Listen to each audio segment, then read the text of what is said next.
Para kiai, para alim, para ustadz, Dahaya, Prof. Priyatno, dan seluruh petugas manakib online internasional pada subuh, serta pemangku manakib, ikhwan akhwat semuanya, jamaah manakib online internasional Ba'da subuh.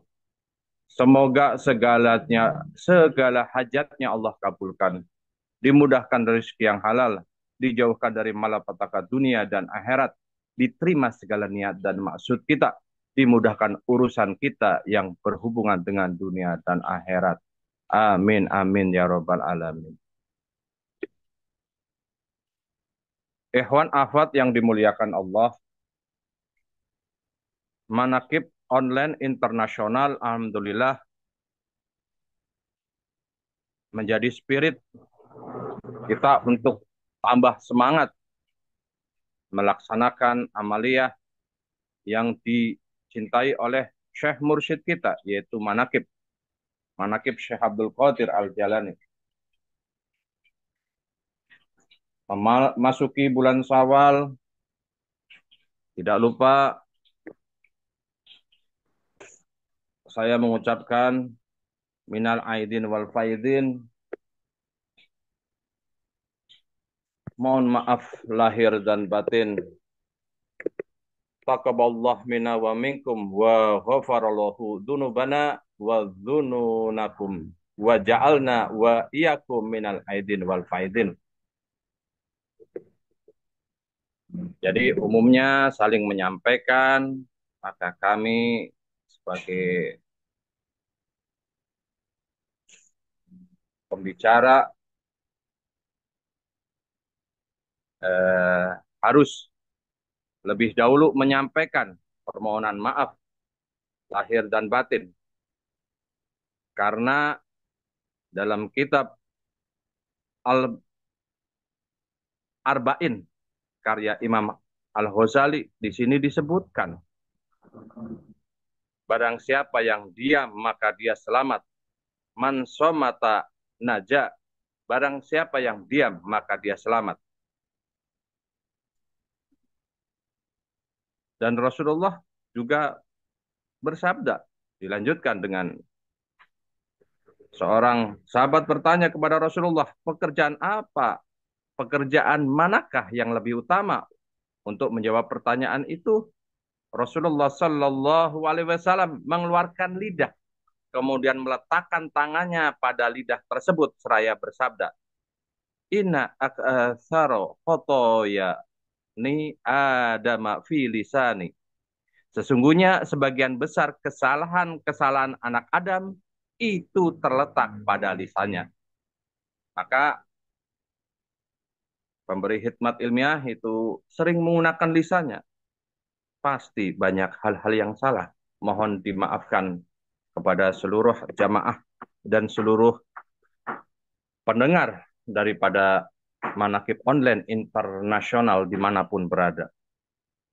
Ikhwan akhwat yang dimuliakan Allah, beberapa kali kami mengucapkan bahwa dikala ada penceramah daripada hikmat ilmiah memberikan ceramahnya, itu berarti diutamakan, dikhususkan untuk dirinya sendiri, untuk telinganya dirinya sendiri. Bukan dimaksudkan, diutamakan untuk pendengar sekalian atau ikhwan afadan, bukan. Tapi diutamakan untuk telinga si penceramah itu sendiri. Ikhwan akhwat yang dimuliakan Allah, udah lazim di bulan Syawal ini kita saling kunjung mengunjungi, saling maaf memaafkan, saling silaturahim dimanapun tempatnya. Walaupun terasa di bulan ini adalah terasa di tempat kami jauh lebih sepi daripada tahun-tahun sebelumnya. Ikhwan afat yang dimuliakan Allah, bulan Syawal Syekh Mursyid menerangkan dalam kitab Fadailu Suhur, bahwa Syawal terdiri dari 4 huruf, yaitu Shin, Waw, Alif, dan Lam. Di sini, jadi Syekh Mursyid membagi bulan Syawal itu terdiri dari 4 huruf, yaitu Shin, Waw, Alif, dan Lam. Huruf Shin di sini yang dimaksud adalah sajarah, sajarah atau pohon.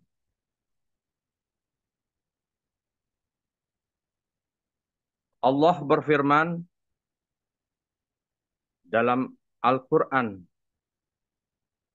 surat Ibrahim, ayat 24. A'udzu billahi minasyaitonir rajim. Wala tahsanannallaha ghafilan amma. Mohon maaf, saya ulangi. A'udzu billahi minasyaitonir rajim. Alam tara kaifa daraballahu masalan kalimatan thayyibatan kasajaratin thayyibah. Kasajaratin thayyibatin asluha sabitu wa far'uha fis sama' tu'ti ukulaha kulla hinim bi'idni rabbiha wabat wabat ribullahal amsala linnasi la'allahum yatazakkarun. Al-ayah. Yang dimaksudkan di sini, diartikan di sini ialah ayat 24 dan 25. Tidakkah kamu perhatikan bagaimana Allah membuat perumpamaan kalimat yang baik dengan pohon yang baik, yang akarnya kokoh dan cabangnya menjulang ke langit, yang memberikan buahnya pada setiap musimnya dengan izin Tuhannya. Dan Allah membuat perumpamaan itu kepada manusia agar mereka selalu ingat. Ikhwan akhwat yang dimuliakan Allah,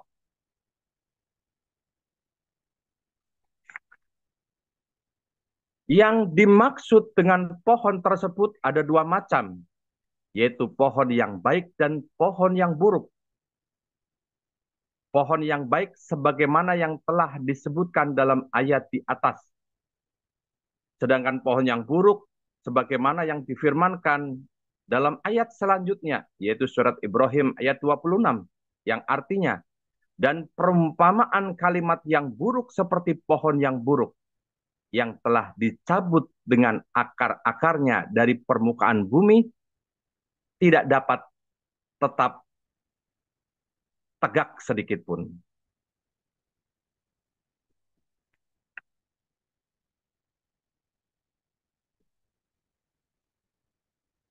Memperhatikan dari 2 ayat di atas atau 3 ayat di atas ya, menunjukkan bahwa yang dimaksud kalimat yang baik dan kalimat yang buruk itu ya adalah sebenarnya sama, yaitu kalimat thayyibah,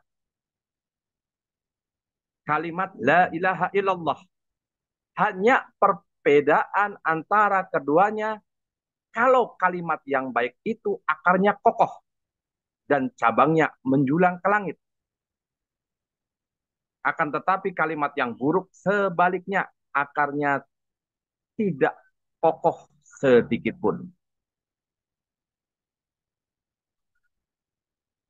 Oleh karena itu Allah mengkokohkan pohon kalimat tauhid ini atau la ilaha illallah ini di dalam tanah hati para murid melalui penanya, pena Allah ya, yaitu lidah seorang syekh yang arif kepada Allah. Bahkan di bawah asfaro yang cabangnya di langit sir, rahasia, hingga mencapai di atas singgasana arsy-Nya Allah. Kemudian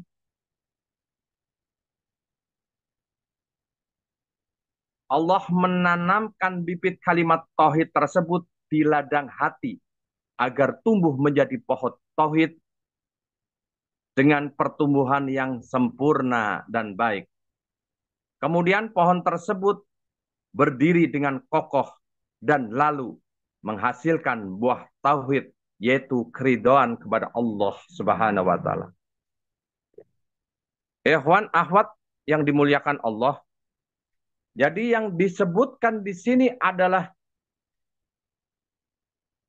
dua sajarah tersebut adalah sama-sama kalimat tauhid la ilaha illallah. Bedanya yang satunya ditalkinkan oleh mursyid syekh yang arif billah.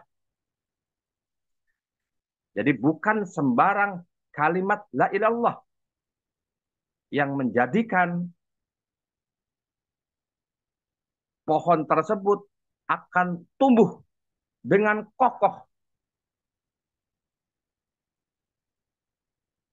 batangnya menjulang ke langit dan akarnya kuat. Berbeda dengan kalimat la ilaha illallah yang hanya diambil dari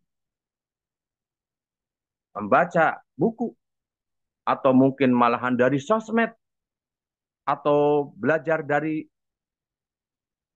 guru ngaji biasa. Bagaikan menanam pohon, seperti menanam pohon di tempat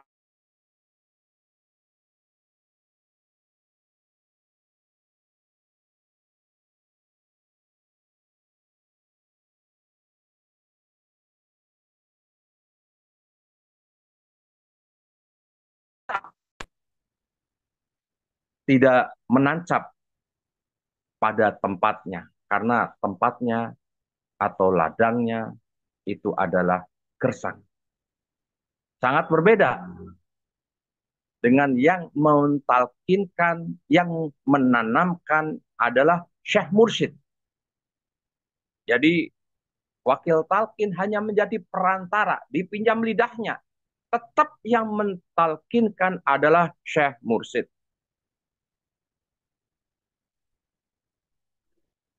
Adapun hasil dari amal soleh itu adalah kehidupan hakiki hati manusia yang sempurna. Yang dinamakan juga tiful ma'ani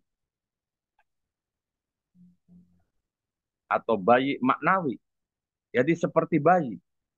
Kalau bayi punya keinginan, kan nggak mungkin bayi punya keinginan. Pingin makan, ya tidak punya keinginan. Bayi tersebut tidak menginginkan sesuatu kecuali apa yang Allah kehendaki bagi dirinya. Sebagaimana seorang bayi dalam pangkuan ibunya tidak akan makan kecuali dari tangan ibunya.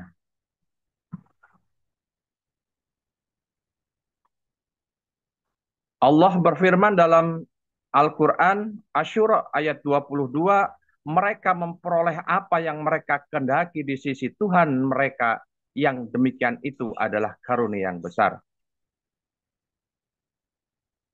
Juga Allah berfirman dalam surat Yunus ayat 62 dan 64 dalam kitab Fadhailus Suhur, Syekh Mursyid mengutip kembali surat Yunus ayat 62 dan 64. A'udzubillahi minasyaitonirrajim.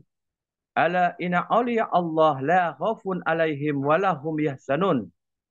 Alladzina amanu wa kanu yattaqun.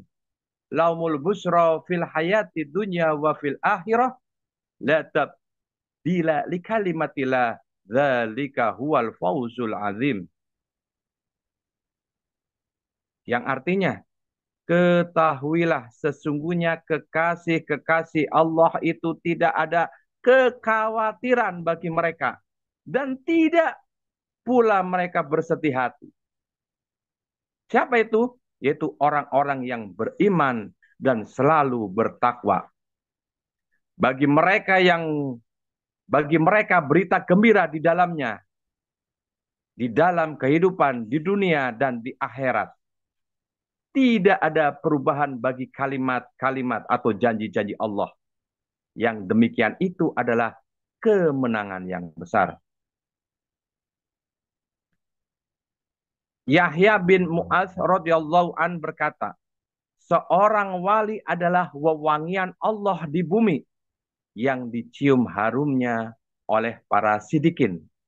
Hingga harumnya itu menyentuh kolbunya sampai mereka terbelenggu rindu kepada Tuhannya. Ibarat mereka senantiasa bertambah menurut derajat kondisi batin mereka. Ikhwan akhwat yang dimuliakan Allah. Jadi kalimat la ilaha illallah yang telah kita dapatkan, alhamdulillah, kita termasuk golongan yang dikehendaki oleh Allah mayahsa mendapatkan talqin zikir daripada Syekh Mursyid yang sanadnya nyambung sampai Rasulullah Sallallahu Alaihi Wasallam.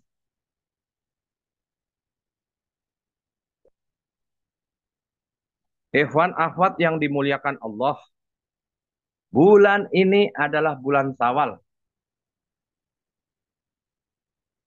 Beberapa kesempatan yang lalu, saya pernah menyampaikan bulan Syawal adalah bulan yang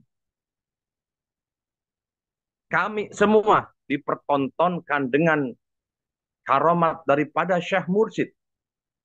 Yang mana karomat tersebut diperlihatkan kepada siapa saja murid-muridnya yang akhirnya dikehendaki untuk bisa istiqomah atau lebih istiqomah untuk bisa membersamai daripada Syekh Mursyid. Pernah kami mengungkapkan bahwa di bulan Syawal ini dibacakan seperti apa yang tadi Kiai Harun menyampaikan. Diriwayatkan di kota Baghdad ada seorang wanita cantik sebelum menjadi murid Syekh Abdul Qadir. Ada seorang lelaki fasik hidung belang. Dan tuna susila menaruh perhatian pada wanita itu. Namun cintanya tidak dibalas. Lelaki itu pun tidak henti-hentinya berusaha mencari jalan untuk melakukan nafsu jahatnya. Kurang lebih di beberapa tahun sebelum ini,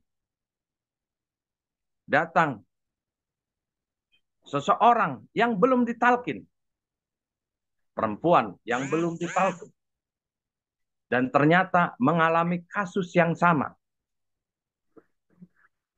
Jadi datangnya itu sebelum bulan Ramadan. Berjalanlah bulan Ramadan. Berjalanlah bulan Syawal. Sampai bulan selanjutnya. Dan kejadian itu persis mirip dengan apa yang disebutkan dalam Manqobah Syekh Abdul Qadir Jalani. Jadi kantor hukum kami menerima pengaduan dari seorang perempuan yang mengalami hal asusila. Dan ternyata si pelaku tersebut adalah tokoh yang sangat kuat di daerahnya. Saya akhirnya tidak akan menyebutkan daerahnya mana ya. Di daerahnya sangat kuat. Berkuasa di tingkat provinsi. Kemampuannya sangat luar biasa. Dia ahli hipnotis. Pemberi materi-materi bimbingan tentang moral kepada pemerintah daerah. Itulah yang menjadi lawan kami. Yang menjadi diduga pelaku. Dan dilaporkan kepada Polda setempat. Masya Allahnya.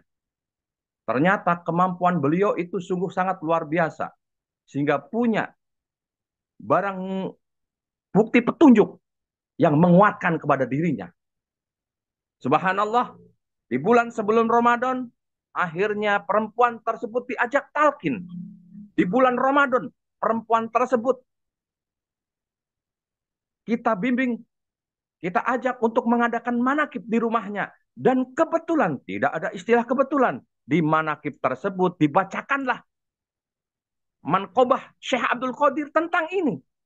Pas di bulan Syawal. Subhanallahnya, sungguh sangat berjibaku kami mendampingi beliau. Karena sangat minim bukti. Dalam kurang lebih 3 bulan tersebut, kami mendampingi klien tersebut kurang lebih dari 40 pertemuan. Masya Allah. Sangat intens sekali. Banyak hal yang dilakukan. Banyak hal yang diperjuangkan. Tetap kita hampir tidak mampu menghadirkan saksi. Menghadirkan bukti petunjuk. Itu pun sangat tidak mampu. Bagaikan kita disepelekan oleh penyidik. Karena dianggapnya malah kita melakukan fitnahan. Akhirnya kita sampaikan kepada wanita tersebut yang telah ditalkin. Menjeritlah, minta pertolongan kepada mursyid. Dan amalkan sholawat Bani Hasim minimal sehari 1681. Alhamdulillah. Setelah bulan Syawal, bulan Dzulqa'dah,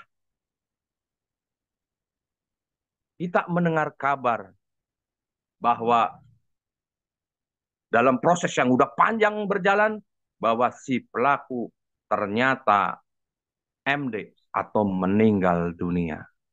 Allahu Akbar. Ini benar-benar hampir mirip. Karena si laki-laki tersebut, si pelaku tersebut, berontak dan melakukan perlawanan yang membabi buta. Akhirnya seperti, kalau saya bilang, seperti Syekh Mursyid melemparkan bakyaknya. Karena dia melawan terus, melakukan perlawanan. Memukul sendirilah bakyaknya tersebut. Sehingga sampai terjadi meninggal. Ini kalau disama-samakan, kalau dicocok-cocokkan, ini memang hampir mirip sekali persis kejadiannya dengan perempuan tersebut menjadi murid di kota sebelum menjadi murid dan kita manakib di rumahnya, ya manqobah inilah yang dibaca dan ternyata kejadiannya pun sama, ya. Wanita tersebut akhirnya mendapatkan kelegaan karena perjuangannya itu eh, eh, walaupun tidak seperti apa yang diharapkan, tapi alhamdulillah dalam kebaikan. Alhamdulillah, demikian yang dapat saya sampaikan. Sekali lagi, mohon maaf lahir dan batin. Semoga kita semuanya selalu bisa istiqomah bersama dengan Syekh Mursyid Syekh Muhammad Abdul Qaus Syaifullah Maslul. Semoga berkah semuanya, segalanya, selamanya. Al-Fatihah. A'udzu billahi minasyaitonir rajim. Bismillahirrahmanirrahim. Alhamdulillahirabbil alamin arrahmanir rahim maliki yaumiddin.